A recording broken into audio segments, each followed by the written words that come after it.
विधान परिषदेचे माजी सभापती रामराजे निंबाळकर यांचे चुलत बंधू असलेल्या संजीवराजे निंबाळकर यांच्या घरावरती आयकर विभागाची छापा पडलेला आहे। आज सकाळी 6 वाजल्यापासूनच हा एकत्रित छापा पडलेला आहे। फलटणमधील गोविंद डेअरी असेल किंवा पुण्यातील त्यांच्या घरावरती हा छापा पडलेला आहे, परंतु फलटणमधील त्यांचं जे निवासस्थान आहे या निवासस्थानासमोर मोठ्या प्रमाणात गर्दी झालेली आहे। आपण एकंदरीत पाहू शकता की कार्यकर्त्यांनी त्यांच्या मोठ्या प्रमाणात इथे गर्दी केलेली आहे आणि आज सकाळपासूनच हा आयकर विभागाचा छापा पडलेला आहे। गेट समोर अगदी मोठ्या प्रमाणात कार्यकर्ते जमलेले आहेत आणि सकाळपासून जे आयकर विभागाचे अधिकारी आहेत ते निवासस्थानामध्ये आहेत आणि आज जाण्यामध्ये कोणालाही मज्जाव करण्यात आलेला आहे। एकंदरीतच आपण पाहू शकता की या निवासस्थानासमोर मोठ्या प्रमाणात कार्यकर्त्यांनी गर्दी केलेली आहे। पोलिसांचा देखील गेटच्या आतमध्ये कोणीही नागरिकांनी आत येऊ नये त्यासाठी मोठे फौजफाटा लावण्यात आलेला आहे। आज सकाळपासूनच हे धाड सत्र सुरू आहे आणि नागरिक मोठ्या प्रमाणावर येथे उपस्थित झालेले आपण पाहत आहात आणि आपल्यासोबत काही नागरिक आहेत, आपण त्यांच्याशी चर्चा करणार आहोत। काका, ही आज धाड पडलेली आहे, काय सांगा? ही जी आजची जी कारवाई आहे त्याचा आम्ही प्रथमतः फलटण तालुका कार्यकर्त्या संघानं जाहीर निषेध करत आहोत। ज्या संस्थानामध्ये सुरुवातीला 65 लाख रुपये आणि हजारो एकर जमीन ज्या शेतकऱ्यांना आणि लोकांना दिली त्या घराण्याचा आज जर समजा इन्कम टॅक्स धाडी अकाउंट जर हे करत असेल, अपमान करत असेल तर आमची ही जनता फलटण तालुका कधीही सहन करणार नाही। ही आजची जी कारवाई झाली ती अत्यंत घाणेरडेपणाने राजकीय दृष्ट्या झालेली कारवाई आहे आणि ती कारवाई होत असताना जर पाहिलं गेलं तर निस्वार्थी आणि निष्कलंक जर माणूस म्हटलं तर संजूबाबा, आणि संजूबाबा हा नेहमी कागदोपत्री आणि सर्वच गोष्टीत ते निर्दोष सुटणारच आहेत आणि दिसतीलच ते, परंतु जाणून बुजून जर आम्हा लोकांचा जेणेकरून अपमान जर करणार असतील किंवा राजे फॅमिलीला जर अपमान करणार असतील तर आम्ही पुन्हा पुन्हा ही जनता, फलटण तालुक्यातली जनता जाहीर निषेध करतोय।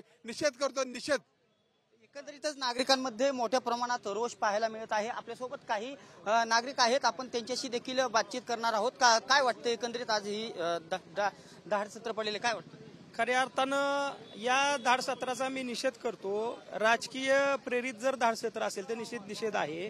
या तालुक्यामध्ये 25 लाख मेट्रिक टनाचं ऊसाचं गाळप आहे। या तालुक्यामध्ये 5 ते 6 लाख लिटर दुधाचं उत्पादन आहे। या तालुक्याचे नेते आदरणीय श्रीमंत रामराजे नाईक निंबाळकर साहेबांनी एकंदरीतच नागरिकांमध्ये मोठ्या प्रमाणात निषेध पाहायला मिळतो। आपल्या बरोबर फलटण तालुक्याचे माजी आमदार दीपक चव्हाण देखील आहेत। आज धाड पडलेला आहे, काय सांगाल? मी सकाळी मला ही बातमी समजली आणि अतिशय मनापासून दुःख झालं।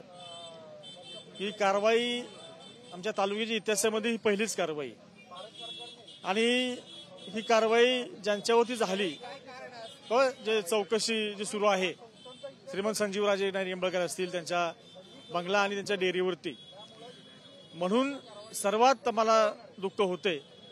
याचं कारण संजीवराजे नाईक निंबाळकर आपल्या सर्वांना परिचित आहेत। जिल्ह्यामध्ये गेल्या 30-35 वर्षामध्ये राजकारणामध्ये काम करतायत, समाजकारणामध्ये काम करतायत, सहकार क्षेत्रामध्ये काम करतायत आणि हे काम करत असताना त्यांचं आतापर्यंतचं काम जर आपण बघितलं तर नेहमी त्यांच्या कामाचं कौतुक हे सर्वांनीच केलंय। जिल्हा परिषदेमध्ये अध्यक्ष असताना त्यांना राष्ट्रपती पारितोषिक त्यांना मिळालं होतं जे त्यांच्या कार्यकाळामध्ये। त्यांची गोविंद संस्था असेल, आतापर्यंत त्यांचं काम हे उत्कृष्ट असं काम आहे। त्याला देशपालवरती मागच्याच महिन्यामध्ये पुरस्कार मिळालाय आणि अशा प्रकारचं काम असताना आणि राजकारणामध्ये सुद्धा आतापर्यंतच्या काळामध्ये यांच्यावरती कुठलाही आरोप कुणीही करू शकलं नाही।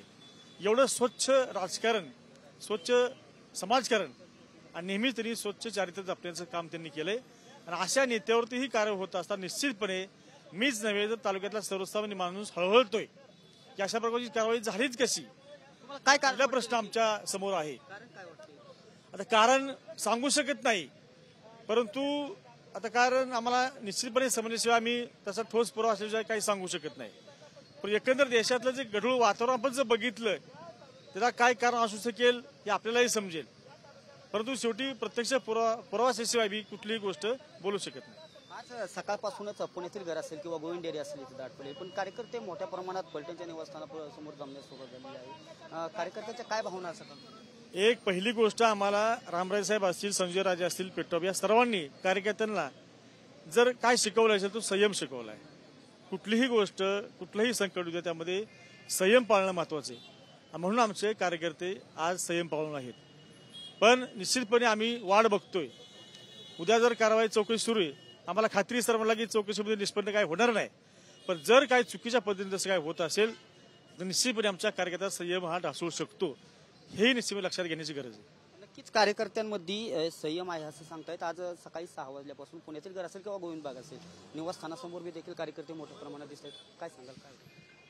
काय ही जी कारवाई चालू आहे ही राजकीय आकाशापोटी चालू आहे आणि याच्यामध्ये या ज्या राजघराण्यावर ही कारवाई चालू आहे, राजघराण्याला एक इतिहास आहे, 900 वर्षापूर्वीचा इतिहास आहे. त्यांनी भारत जडणघडणीला जवळजवळ 1000 एकर जमीन आणि कित्येक किलो सोनं हे त्यांनी देशाच्या जडणघडणीसाठी दिलंय. हे राजघराण्याचा इतिहास आहे. ह्या राजघराण्यानेच ह्याच राजघराण्यावर ज्यांनी देशाला स्वातंत्र्य काळात किंवा ज्या वेळेस मदत केली त्याच या राजघराण्यावर असे जर का कारवाई आणि राजकीय आकाशापोटी जर का कारवाई होत असेल तर त्याचा आम्ही कार्यकर्ते जाहीर निषेध करतो. आणि याच्यात मध्ये या सर्व कार्यकर्त्यांना माझं आव्हान आहे की यांनी, म्हणजे मी एक छोटा कार्यकर्ता आहे, की त्यांनी सगळ्यांनी या सर्व कार्यकर्त्यांनी बंगल्यापाशी जमावे असं सर्व कार्यकर्त्यांना आव्हान करण्यात येत आहे.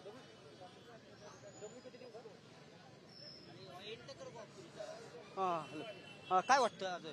काय नाही, तुम्ही जर बघता ना, संजीव राजे नाईक निंबाळकर म्हणजे बाबा आमचे लाडके, आमचे दैवत आहेत ते. तुम्ही जर कुणालाही अख्ख्या महाराष्ट्राला जरी विचारलं ना तर सकाळी 9 वाजता तर रोज 9 वाजता अख्ख्या फलटणमधल्या लहान आणि थोरापर्यंत कुणाचीही अडचण असली तर ते नेहमी वेळ देतात. आणि दुसरं सांगायचं म्हणजे आता ही जी प्रोसेस चालली ही घरंदारच राजघराणं आहे की सोनं नाणं पैसे पाणी हे त्यांच्या घरंदार नथिंग आहे ही गोष्ट. नक्कीच मोठ्या प्रमाणात नागरिकांमध्ये आक्रोश पाहायला मिळत आहे आणि ही चौकशी आज सकाळपासूनच छापा पडलेला आहे आणि सकाळपासूनच नागरिकांची मोठ्या प्रमाणात फलटणचं जे निवासस्थान आहे संजीवराजे निंबाळकर यांच्या घरासमोर पाहण्यास मिळत आहे. कॅमेरामॅन तुषार ननावडे, दीपक कापरे, TV9 मराठी, फलटण.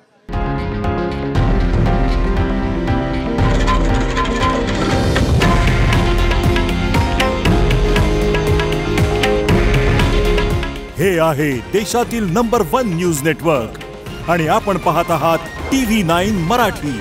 काळजी तुमची, हित महाराष्ट्राचं.